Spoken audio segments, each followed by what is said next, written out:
अब next beat हम discuss करने वाले हैं nature of lines and consistency. अभी प्रीवियसली मैंने जो मेथड बताई थी दो, graphical method and algebraic method, उसमें क्या होता है एक्चुअली कैलकुलेशन करने के बाद या ग्राफ निकालने के बाद हमें सॉल्यूशन क्या मिलने वाला है वो पता चलता है। लेकिन यहाँ पे हम रेशियो का कंपैरिजन करके कोई भी कैलकुलेशन बिना किए हुए सिंपली रेशियो को चेक करके हम बता सकते हैं वो लाइन क्या आने वाली है, उसकी लाइन क्या आने वाली है। मान लो हमारे दो लीनियर इक्वेशन है a1x plus b1y plus c1 equal to 0 and second equation है a2x plus b2y plus c2 equal to 0। Simply अब इनके रेशियो को कंपेयर करके, कोएफिशिएंट के रेशियो को कंपेयर करके हम उनका सॉल्यूशन क्या आने वाला है या ग्राफिकल रिप्रेजेंटेशन क्या होने वाला है वो बता सकते हैं।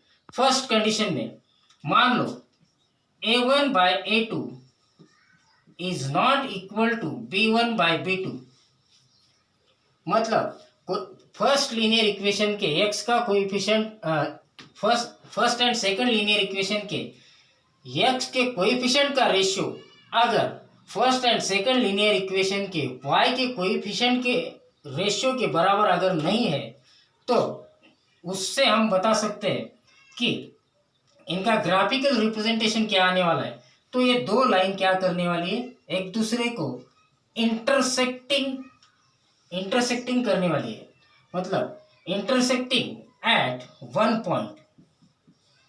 अगर ये दोनों का कोएफिशिएंट का रेशियो अगर इक्वल नहीं है तो लाइन ग्राफिकली क्या होती है, मतलब इंटरसेक्टिंग एट वन पॉइंट, ऐसी सिचुएशन आने वाली है। कहीं पे भी ये इंटरसेक्ट कर सकते हैं ग्राफ पे, ठीक है। अलजेब्रिक इंटरप्रिटेशन इसका हम क्या बोल सकते हैं, अगर दो लाइन एक दूसरे को एक ही जगह पे इंटरसेक्ट कर रही है तो मैंने प्रीवियसली क्या बताया था उसमें एक ही सॉल्यूशन मिलने वाला है। मतलब अलजेब्रिकली हम इसको क्या लिख सकते हैं, these equations have unique solution, मतलब इसमें एक ही सॉल्यूशन मिलने वाला है। और कंसिस्टेंसी के बारे में इसको हम क्या बता सकते हैं, ये दो लाइन जो है कंसिस्टेंट लाइन है ऐसे हम कह सकते हैं, ठीक है। मतलब a1 बाय a2, a1 और a2 जो है x के कोएफिशिएंट है, उनका रेशियो अगर y के कोएफिशिएंट के रेशियो के बराबर अगर नहीं है तो वो दो लाइन अगर हम ड्रॉ करेंगे तो वो लाइन कहीं ना कहीं एक दूसरे को एक ही पॉइंट पे इंटरसेक्ट करने वाली है। तो एक ही पॉइंट पे इंटरसेक्ट करने वाली है मतलब क्या है, उसका यूनिक सॉल्यूशन मिलने वाला है। और उस टाइप ऑफ लीनियर इक्वेशन को हम क्या कह सकते हैं, उस लाइन को कंसिस्टेंट लाइंस है ये हम कह सकते हैं। अब सेकंड मान लो a1 by a2 equal to b1 by b2 equal to c1 by c2 है, मतलब ये सभी जो रेशियो है इक्वल ही है। तो this type of linear equations graphically क्या होते हैं, तो ये जो लाइन होती है ग्राफिकली कोइंसाइडिंग लाइन होती है, कोइंसाइडिंग लाइन। मतलब इसका अगर हम ग्राफ ड्रॉ करेंगे तो क्या होता है, ये इस तरह से आता है, कहीं भी आएगा, वर्टिकली रहे, हॉरिजॉन्टल रहे, इंक्लाइंड रहे, उससे कुछ मैटर नहीं करता है। मतलब इन दोनों लाइन का हर एक पॉइंट जो होता है उसका सॉल्यूशन होता है। तो ये कोइंसाइडिंग लाइंस होगी। अब अलजेब्रिक इंटरप्रिटेशन इसका क्या होगा, इसमें हमें क्या मिलने वाले, इन्फिनिटी सॉल्यूशन मिलने वाले, इन्फिनिटी सॉल्यूशंस। मतलब इसमें इसका हर पॉइंट जो होता है सॉल्यूशन होता है। और इन तरह की लाइन को हम क्या कहते हैं, कंसिस्टेंट एंड डिपेंडेंट लाइंस कहा जाता है। Such type of lines are called consistent and dependent lines. अब नेक्स्ट मान लो अगर a1 by a2 equal to b1 by b2 है, is not equal to c1 by c2 है। a1 बाय a2 ये जो रेशियो है b1 बाय b2 के बराबर है, लेकिन c1 बाय c2 के बराबर नहीं है। उस वक्त ये जो इसके ग्राफिकल रिप्रेजेंटेशन जो आने वाला है वो क्या होता है, पैरेलल लाइंस आती है। पैरेलल लाइंस मतलब ग्राफ पे ये इस तरह से आने चाहिए। दो अलग अलग लाइन मिलते हैं, वो दोनों लाइन एक दूसरे को किसी भी पॉइंट पे एक दूसरे को इंटरसेक्ट नहीं करते हैं, उसको कहा जाता है पैरेलल लाइंस। और अदरवाइज दूसरा डेफिनेशन पैरेलल लाइंस का क्या होता है, distance between both the lines is always constant, मतलब ये डिस्टेंस दोनों के बीच में सेम ही आना चाहिए कि किसी भी पॉइंट पे चेक करने के बाद एक दूसरे को वो कहीं पे भी इंटरसेक्ट नहीं करते हैं। अब अलजेब्रिक इंटरप्रिटेशन इसका क्या आएगा, तो दो लाइन एक दूसरे को इंटरसेक्ट ही नहीं कर रहे हैं, मतलब इसका अलजेब्रिक इंटरप्रिटेशन क्या होगा, इसमें सॉल्यूशन ही नहीं मिलने वाला है। अगर लाइन इंटरसेक्ट ही नहीं करेगा तो सॉल्यूशन मिलने वाला नहीं है, इसलिए नो सॉल्यूशन कंडीशन कहा जाएगा।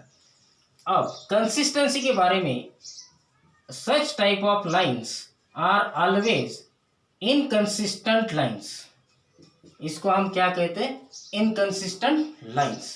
ठीक है, मतलब क्या है, अगर a1 by a2 is not equal to b1 by b2, those lines are intersecting lines, but intersecting exactly at one point, and in terms of algebraic interpretation they must have unique solution. In terms of consistency, these lines are called consistent lines. In another condition, if a1 by a2 equal to b1 by b2 and equal to c1 by c2, these type of lines are called coinciding lines, मतलब each and every point of both lines are same, and in terms of algebraic interpretation such lines gives infinity solutions. And about consistency, these lines are called consistent and dependent lines. Now third and last, if a1 by a2 is equal to b1 by b2 but not equal to c1 by c2, such type of lines graphically they are parallel lines, and algebraic interpretation of such lines is they are not having any solution, that is no solution. About consistency, these lines are called inconsistent lines. For example, अगर assume कर लो 2x plus 3y equal to 7 है and 9x minus 5y equal to 8 है। अब इसमें first equation को अगर compare करेंगे तो a1 की वैल्यू 2 है, b1 की वैल्यू 3 है एंड c1 की वैल्यू मान लो +7 की जगह हम -7 इक्वल टू 0 ले लेंगे और +8 की जगह -8 इक्वल टू 0 ले लेंगे। c1 की वैल्यू -7 है। Similarly second equation a2 equal to 9 है, b2 इक्वल टू -5 है एंड c2 इक्वल टू -8 है। अब हम रेशियो चेक करेंगे, a1 by a2 रेशियो मिलता है मुझे 2/9। Similarly b1 by b2 ratio मिलता है मुझे 3/-5, दैट इज -3/5। मतलब a1 by a2 is not equal to b1 by b2। Simply इसको हम रेशियो कंपेयर करके बोल सकते हैं ये लाइन क्या है, इंटरसेक्टिंग लाइंस है। मतलब ये दो इक्वेशन को अगर हम कैलकुलेट करेंगे अलजेब्रिकली या ग्राफिकली हमको यूनिक सॉल्यूशन मिलने वाला है। ओके, अभी तक हमने क्या देखा, एक एग्जांपल देखा इंटरसेक्टिंग लाइन का क्या था। अब और एक इक्वेशन हम एज्यूम करते हैं, दो लीनियर इक्वेशन कंसिडर करते हैं। फर्स्ट इक्वेशन है x + 2y = 5, इसी को हम ऐसे लिखेंगे x + 2y - 5 = 0। सेकंड इक्वेशन है 3x + 6y = 15, इसको रीअरेंज कर देंगे 3x + 6y - 15 = 0। अब इसमें a1 = 1 आने वाला है, b1 = 2 and c1 = -5। That is a b are the coefficient of x and y and c1 is nothing but constant. Similarly a2 = 3, b2 = 6 and c2 = -15। अब हम रेशियो चेक करेंगे। फर्स्ट रेशियो है a1 by a2, a1 की value 1 है, a2 की value 3 है। Second ratio b1 by b2, b1 की value 2 है, b2 की वैल्यू 6 है, 2/6 इज नथिंग बट 1/3। थर्ड है c1 by c2, c1 की वैल्यू -5 है, c2 की वैल्यू -15 है, minus becomes plus, 5/15 is nothing but 1/3. Hence, from this we observe that all the ratios have equal values, that is a1 by a2 equal to b1 by b2 equal to c1 by c2 equals to 1 by 3, मतलब सभी ratio की value जो है same है, मतलब all ratios are equal. अब इसमें हम अगर चेक करते हैं a1 by a2 equal to b1 by b2 और equal to c1 by c2 है, तो such type of lines without any calculation or without any construction we can say by comparing their ratios these lines are coinciding lines। मतलब इसका अगर हम graph निकालते हैं तो क्या होगा, वो ग्राफ कोइंसाइडिंग लाइन का ग्राफ मिलने वाला है।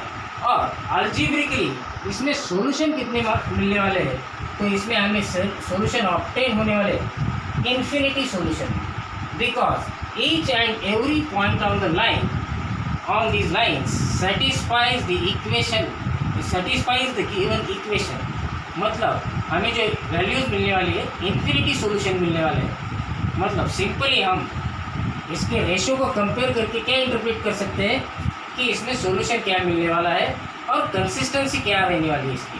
तो ये लाइंस क्या होती है, consistent and dependent lines. Okay, अब नेक्स्ट और दो इक्वेशन, लीनियर इक्वेशन हम कंसिडर करते हैं। फर्स्ट इक्वेशन है 4x - 5y - 10 = 0 and second equation है 8x - 10y - 20 = 0। आगे a1 = 4, b1 = -5 and c1 = -12। Similarly, a2 = 8, b2 = -10 and c2 = -20। अब हम रेशियो को चेक करते हैं। a1 by a2, a1 की वैल्यू 4 है, a2 की वैल्यू 8 है। 4 by 8 is nothing but 1 by 2, मतलब a1 by a2 मिल गया मुझे 1 by 2। सेकंड, अब b1 by b2, b1 by b2 check करेंगे। b1 -5 है, b2 -10 है, कैंसल आउट हो जाएगा। 5 by 10 is also nothing but 1 by 2। Last ratio check करेंगे हम c1 by c2, c1 is nothing but -12 and c2 is -20। Here also minus minus becomes plus, 12 by 20 is nothing but 3 by 5। मतलब क्या है, ratio a1 by a2 equal to ratio b1 by b2, क्योंकि a1 by a2 की value भी 1 by 2 है। Similarly b1 by b2 की value भी 1 by 2 है, लेकिन c1 by c2 की वैल्यू जो आ रही है वो 3 by 5 है। मतलब क्या है, a1 by a2 is equal to b1 by b2 is not equal to c1 by c2। In this way हमें क्या मिला, थर्ड कंडीशन मिला। Without performing any calculation or construction, we can say that the graph of the given two linear equation is the parallel lines। ये जो graph मिलने वाला है हमें, दोनों लाइन जो है पैरेलल आने वाली है। और अलजेब्रिक इंटरप्रिटेशन क्या है, दोनों लाइन एक दूसरे को टच भी नहीं कर रही है, इंटरसेक्ट भी नहीं कर रही है। मतलब algebraically we can say these lines or these equation does not have any solution, that is हमें कोई भी इसका solution मिलने वाला नहीं है, no solution। and about consistency we can say that these lines are inconsistent lines, inconsistent lines। okay।